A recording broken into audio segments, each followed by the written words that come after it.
Xin chào cả nhà ơi, bây giờ mình đang ở nhà mẹ chồng đây và ngày hôm nay thì sang giúp mẹ chồng nặn gọi là bánh màn thầu.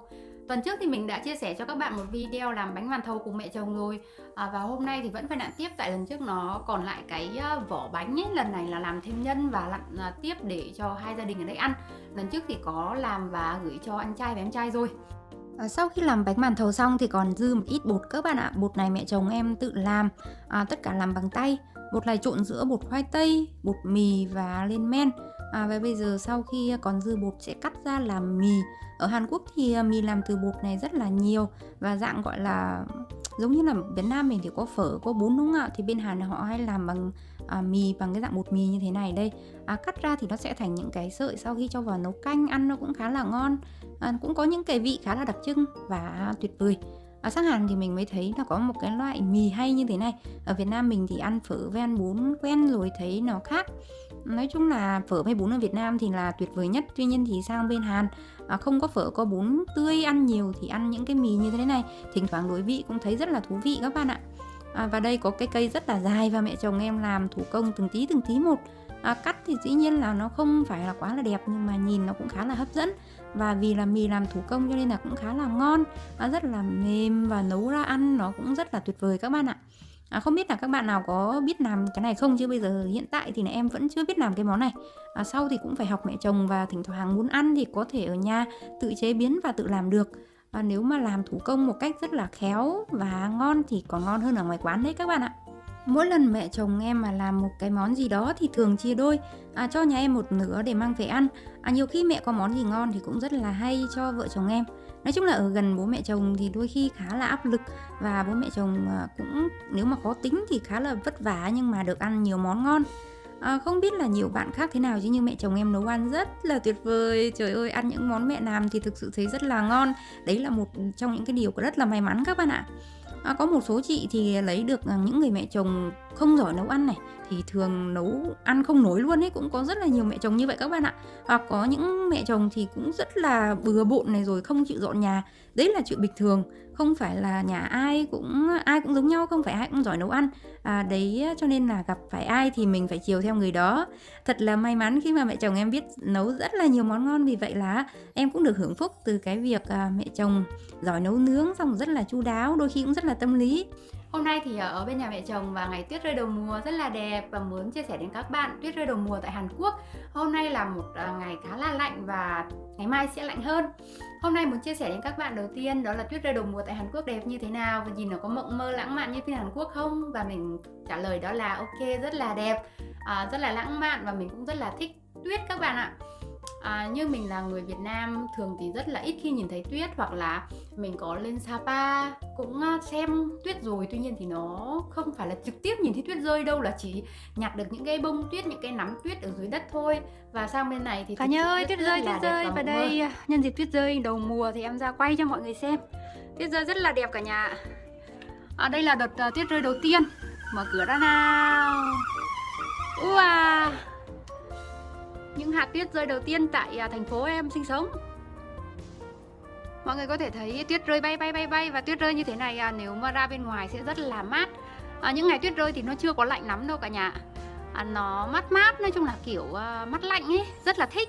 Đặc biệt là tuyết rơi nhẹ như thế này nó bay vào mặt rất là thích và rất là thoải mái. Ở đây tuyết rơi rất là dày. Hôm nay là ngày tuyết rơi đầu tiên tại nơi này. Ngày mai thấy bảo là tuyết rơi có thể rơi mạnh hơn và dày đặc hơn. Tuyết rơi rất là đẹp đúng không ạ? Ở đây thì là nơi mà mẹ chồng em sống, ở chung cư chỗ mẹ chồng. Ở chỗ nhà em thì chắc tuyết cũng đang rơi, tại vì hai khu vực này rất là gần nhau. Tuyết rơi đầu mùa, tuyết rơi đầu mùa. Ôi trời ơi, mát ơi là mát, tuyết rơi đầu mùa. Và đây là một phòng chứa đồ của mẹ chồng mình, gồm có rất là nhiều cây cảnh rất là đẹp và dễ thương. Đó, mẹ cũng rất là thích chăm cây hoa, cây cảnh. Ngoài ra thì còn để một ít đây là gọi là đồ ăn như là bí này cũng là nông nghiệp nhà em trồng. Và đây là hạt từ kê. Hạt này thì có thể nghiền nát ra, sau đó là cho vào nấu ăn hoặc là cho vào làm dầu ăn các bạn ạ. Dầu ăn của hạt này rất là thơm và cũng được bán rất là nhiều. Cái này thì bán là 8 kg là khoảng 80.000 won. Đấy. Nhà em thì năm nay cũng trồng được khá là nhiều hạt này. Và đây là số từ kia còn lại của gia đình. Và bây giờ mẹ chồng đang gọi là phơi ra như thế này. Tại vì ở Hàn Quốc thì người ta làm cái sàn nhà dạng sưởi ấy, cho nên là để đồ nó cũng rất là dễ khô các bạn ạ. Và như thế này mẹ chồng em định nghiền ra làm bột để nấu ăn. Và một ít thì cũng cho vào làm dầu ăn để cho các con dùng trong vòng Và một tiếp năm. theo thì mình sẽ chia sẻ đến các bạn cái chuyện sinh con, cái áp lực sinh con tại Hàn Quốc. Khi mà lấy chồng Hàn Quốc hay là những cô gái mà sinh sống tại Hàn lấy chồng xong thì có những cái áp lực như thế nào về con cái. Thì bây giờ hôm nay chúng ta sẽ cùng tâm sự về vấn đề này nhé. Đầu tiên thì ở Hàn Quốc đa số các cô gái mà lấy chồng xong cái này thì mặc định cái nhiệm vụ thì đều phải là sinh con và chăm sóc gia đình chồng. Đấy là một trong những cái điều đương nhiên mà sau khi kết hôn mà chúng ta sẽ nghĩ đến. Thực ra thì mình trong cuộc sống của mình cũng khá là áp lực về cái việc sinh con. Tại vì bố mẹ chồng cũng khá là nhiều tuổi rồi và chồng thì cũng nhiều tuổi rồi, cho nên là cũng muốn có cháu bé này, rồi chồng mình cũng rất mong có con. Hai vợ chồng mình thì cũng nói chung là không có kế hoạch gì đâu, hai người vẫn rất là thoải mái và vẫn có muốn sinh bé. Tuy nhiên thì mình cũng sang Hàn Quốc được gần 2 năm rồi, tuy nhiên thì bây giờ vẫn chưa có em bé, nói chung là vẫn đang cố gắng các bạn ạ. Tuy nhiên thì cũng đã sử dụng rất là nhiều những cái biện pháp. Thứ nhất đó là đi kiểm tra ở bệnh viện này, rồi có tiêm thuốc kích trứng này. Cái phương pháp tiêm thuốc kích trứng thì như các bạn đã biết là đến bệnh viện và họ sẽ tiêm vào mông bạn một cái loại thuốc gì đó để kích cho trứng rụng. Họ sẽ căn cái ngày gần cái ngày trứng rụng đó thì họ sẽ kích thì cái trứng nó sẽ rụng đúng cái thời gian hơn, và khi mà quan hệ vợ chồng vào trong cái khoảng thời gian đó thì dễ có thể có bầu. Đấy là một trong những cái phương pháp mà hiện nay sử dụng nhanh nhất mà đơn giản nhất, rẻ nhất. Mỗi lần mình đi đến bệnh viện tiêm đó là giá 80 đô các bạn ạ. Vì vậy là vợ chồng mình đã tiêm khoảng 4-5 lần gì đó. Tuy nhiên thì sau khi tiêm liên tục như thế, tuy nhiên thì vẫn không thấy nó ok, cho nên là đã dừng lại và bây giờ thì cứ để tự nhiên thôi. Hai vợ chồng thì cũng có đi kiểm tra sức khỏe sinh sản hết rồi, như là mình cũng có kiểm tra tổng quát, chồng mình cũng có kiểm tra tổng quát, và hai người thì cũng rất là bình thường, không có vấn đề gì cả. Đến nỗi mà họ còn nghi ngờ giống như là mình bị tắc ống dẫn tinh. Tóm lại là hay là gọi là tắc ống dẫn trứng tắc ống dẫn trứng hay gì đó. Như chồng thì mới là tắc ống dẫn tinh ấy nhỉ. Tắc ống dẫn trứng các bạn ạ. Vì vậy là họ đã làm cái phương pháp soi ống dẫn trứng rồi, trời ơi nó đau không thể tả được. Họ dùng cái nói chung là một cái loại dây sinh học rất là nhỏ và rất là mỏng, và sau đó là họ thuần thẳng vào trong cái ống dẫn trứng của mình rất là sâu. Trời ơi, nó gọi là nó đau tê tái luôn. Và lần đấy xong là về mình bị sốt mất 3 ngày, rất là đau.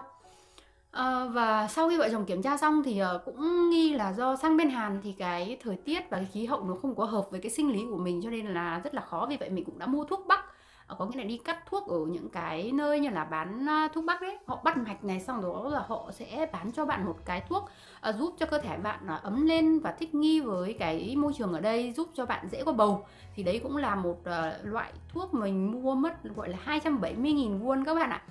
Và uống trong vòng khoảng 3 tháng. Và sau khi uống xong thì cũng thấy chẳng có gì cả. Vì vậy là cũng thử rất là nhiều cách rồi. Và hiện nay thì bố mẹ chồng mình cũng khá là mong cháu và hay đi nghe ngóng thì người ta nói là có cái phương pháp là thụ tinh nhân tạo. Thụ tinh nhân tạo thì sẽ giúp có bầu và có thể sinh đôi rất là đơn giản. Vì vậy cũng rất là mong chờ. Tuy nhiên thì thụ tinh nhân tạo thứ nhất là tốn tiền, thứ hai là khá là nghe nói là đau lắm. Mình thì không có áp lực về việc có con đâu. Đối với mình thì nói chung là có chồng như vậy là cũng đủ rồi. Nếu mà chỉ cần có chồng bên cạnh. Tuy nhiên thì hay là tại chồng nhiều tuổi rồi muốn có con. Mỗi người có một suy nghĩ khác nhau các bạn ạ. Với mình thì nói chung là không có con cũng không có sao cả. Nói chung cứ sống làm sao cho khỏe mạnh, vui vẻ là được. Còn đối với nhiều người thì bắt buộc phải có con này nọ. Ở các trường hợp cô dâu khác sau khi sang Hàn Quốc thì có người sinh con, có người thì không sinh con, có người thì kế hoạch. Rất nhiều bạn làm cái phương pháp kế hoạch và không muốn sinh con trong cái giai đoạn đầu, đương nhiên là như vậy.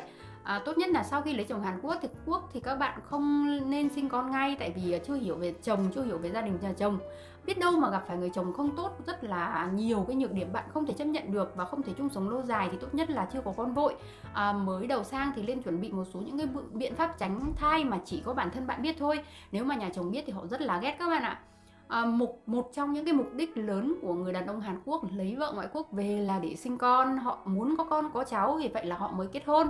Họ muốn xây dựng một cái gia đình ấm áp. Nói chung là nhìn thấy người ta có con có cái, người ta cũng khá là ao ước và mong muốn có con. Thì đấy là một trong những cái mục đích kết hôn của người đàn ông Hàn Quốc. Tuy nhiên thì không phải ai cũng tốt, và rất là nhiều người sau khi sang Hàn có con rồi cuộc sống cũng rất là khổ và vất vả. Ví dụ như chồng thì không tốt này, có con thì kinh tế eo hẹp này, rồi rất là nhiều những cái nguyên nhân và những cái kết quả không tốt xảy ra sau những cái việc đó.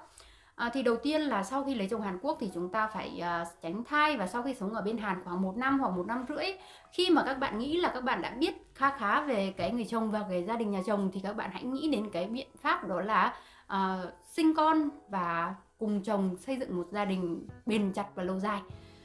Khi mà mới sang đây thì có rất là nhiều người không có cái biện pháp tránh thai an toàn, thì sẽ dễ dẫn đến cái việc có thai, khi mà chồng là một cái người khá là bạo lực này, rượu chè cờ bạc, rồi là hay chửi bới mắng nhiếc, rồi nhà lại nghèo, rồi tiền thì không có chịu kiếm, hay nhậu nhẹt, tụ tập bạn bè. Đấy, các bạn thấy những cái trường hợp đàn ông mà khi mà không mang cho mình một cái hạnh phúc, hay không xây dựng được một cái gia đình êm ấm và lành mạnh về sau, thì tốt nhất là các bạn nên nghĩ một cái đường nuôi sớm. Tốt nhất là khi mà còn trẻ thì chúng ta hãy ly hôn sớm và hãy tìm một cái bến đậu mới. Nhiều người nói thì như thế thì đúng là khá là cay nghiệt và hơi tàn nhẫn đối với người đàn ông đó. Tuy nhiên thì mình là phụ nữ, nên tìm cho mình một con đường nào đó đi một cách ổn định và khiến cho mình được hạnh phúc sau này. Cũng có một số trường hợp sang bên Hàn ấy, mà nếu mà mình dùng biện pháp tránh thai mà bố mẹ chồng hay là chồng biết thì họ sẽ giận dữ rồi là này nọ. Tuy nhiên thì cái vấn đề đấy nó cũng không có lớn các bạn ạ. Sau khi họ biết thì mình có thể tìm những cái hướng giải quyết khác. Một là không dùng nữa, hai là có thể làm sao mà có thể giấu được họ, không để họ biết. Thực ra thì có gặp nhiều gia đình oái oăm thì cũng rất là mệt. Có rất là nhiều bà mẹ chồng rất là kinh khủng, kiểm tra tất cả mọi thứ, rồi là đề phòng con dâu dùng thuốc tránh thai các kiểu, bà còn lục lọi đồ đạc. Nói chung là cũng rất là kinh nghiệt, giống như là trong phim drama ấy vậy. Như nhà mình thì bố mẹ chồng cũng khá là mong có cháu, vì vậy thỉnh thoảng thì cũng có nhắc là hai vợ chồng hãy cố gắng, rồi là làm sao mà để nhanh có cháu. Tuy nhiên thì hai vợ chồng mình cũng đang rất là cố gắng, tuy nhiên thì vẫn chưa thấy gì. Đôi khi thì cũng nói chung là chồng hơi lo lắng. Tuy nhiên như mình thì mình cũng không có vấn đề gì.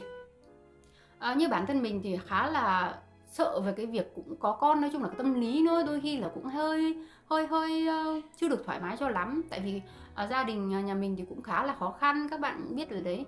Có con thì chắc chắn là phải có rất là nhiều thứ phải chi, rồi là cái việc học hành hay cái việc kiếm việc của bạn ở bên Hàn Quốc cũng sẽ bị chậm lại, rồi rất là nhiều những cái thứ theo đó.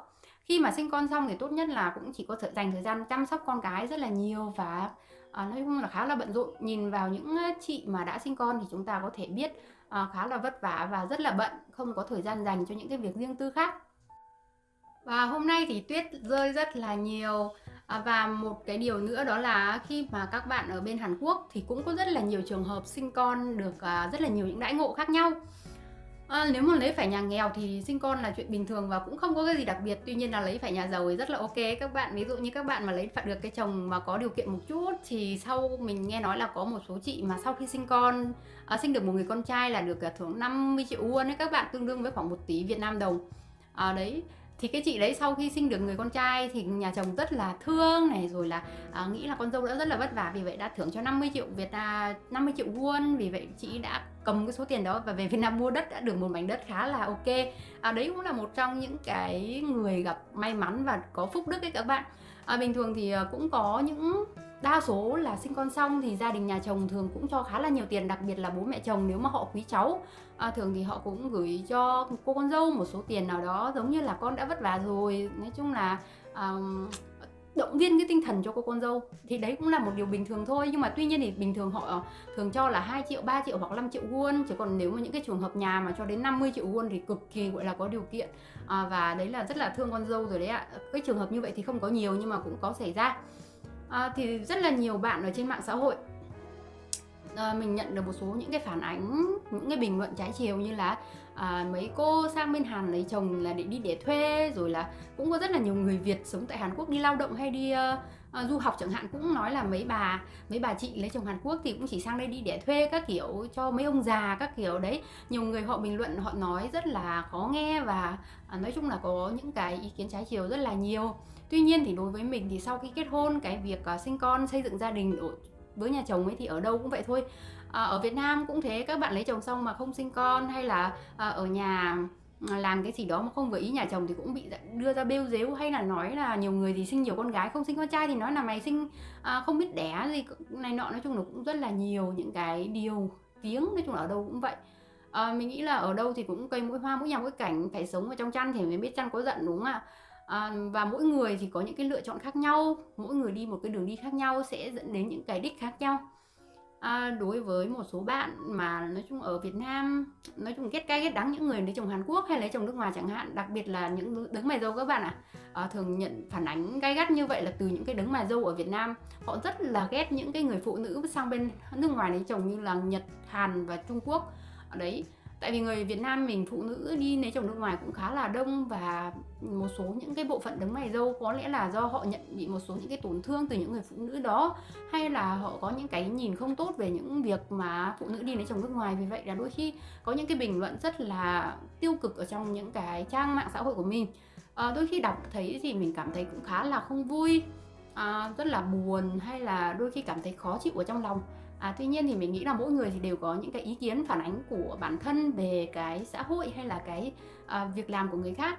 Tuy nhiên thì nếu mà nói một cách tiêu cực mà làm cho người khác cảm thấy không vui hay là nhận những cái điều tiếng thì thực ra cái đấy cũng không phải là một điều tốt. Mình nghĩ là khi mà giao tiếp với người ngoài hay là nói chuyện với người khác thì làm sao để cho người ta thấy hạnh phúc vui vẻ, đấy là cái điều chúng ta nên làm. Và khi mà mang điều hạnh phúc vui vẻ cho người khác thì bản thân mình cũng cảm thấy vui vẻ và hạnh phúc, đúng không ạ? Nói chung là sau này thì vợ chồng em sẽ cố gắng để có bầu này, nói chung là cũng sinh được một nói chung có một cô con gái hay một cậu con trai cũng rất là hạnh phúc và vui vẻ, và hai vợ chồng em sẽ cố gắng hơn để đạt được cái điều mong ước đó. Và hy vọng là chúc cho ai đó đã có một gia đình ấm áp thì mọi người nên giữ gìn và làm sao phát triển một gia đình ấm áp và hạnh phúc bền lâu nhé. Và hôm nay mình đã giới thiệu đến các bạn một số những cái thông tin khá là hữu ích và vui vẻ của cô dâu Việt tại Hàn Quốc, cùng với một trận tuyết rơi đầu mùa rất là đẹp. Hy vọng mọi người cũng like video, nhớ đăng ký kênh và theo dõi video giúp mình nhé. Nhớ ấn vào nút chuông thông báo để nhận thêm rất là nhiều video mới và gần nhất. Xin chào và hẹn gặp lại các bạn trong những video tiếp theo.